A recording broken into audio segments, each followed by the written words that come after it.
Pastry Guy here with an easy and delicious cookie recipe.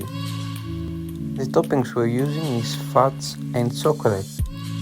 We need to mix the caster sugar, dark brown sugar and eggs. Combine everything together. Mix in the flour and refrigerate for 45 minutes. After 45 minutes the mix is ready. Next we take a bit of fudge and we mix in the dough. Place on a tray with baking pepper. Top the cookies with your favorite flavors. It's one easy recipe, but so many flavors to choose from. Some chocolate chips, yummy. And it's time to bake.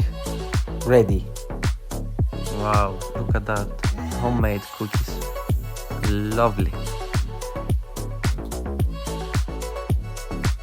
Guess what? My favorite part of the recipe. I'll see you on the next one.